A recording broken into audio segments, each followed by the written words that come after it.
Estamos com o Luciano Bruno, nutricionista, que vai falar hoje aqui no 7º Gluten Free sobre modulação da expressão gênica por meio de alimentos e compostos bioativos.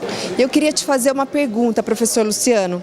Podemos hoje correlacionar fenômenos epigenéticos com comportamento alimentar?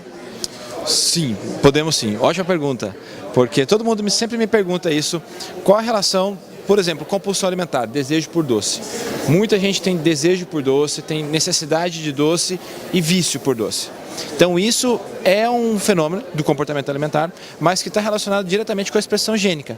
Então tem genes que determinam se a pessoa gosta mais ou menos de doce, se ela tem desejo por doce ou se ela é aquela pessoa que precisa comer doce. Qual que é a diferença na intervenção?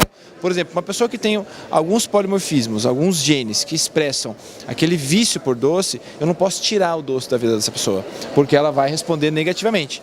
Agora, uma pessoa que simplesmente tem desejo por doce, que expressa esses genes, quando a gente faz diminuição do açúcar, por exemplo, ela já vai ter uma boa resposta e pode nunca mais usar.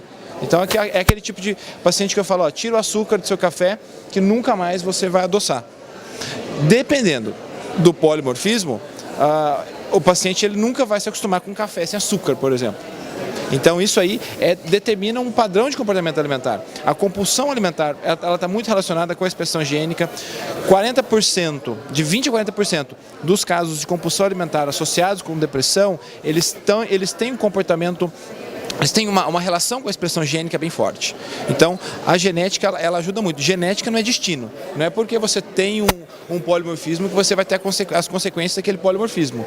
Mas, aquele polimorfismo tem que ser silenciado, tem que ser tratado, tem que ser verificado como um gene a ser modulado. Então, hoje em nutrição, a gente faz modulação de genes, de expressão gênica, de acordo com a característica que a gente quer silenciar ou não. Então, por exemplo, se existe um gene envolvido com ganho de peso, existem hoje estratégias que fazem metilação, desacetilação de histona, para fazer modulação desse gene e o indivíduo ter, então, uma resposta positiva e consequentemente, diminuição do comportamento da compulsão alimentar, por exemplo. Ok, muito obrigada, professor Luciano. A Science School está no 7º Gluten Free, porque nós somos apaixonados por nutrição.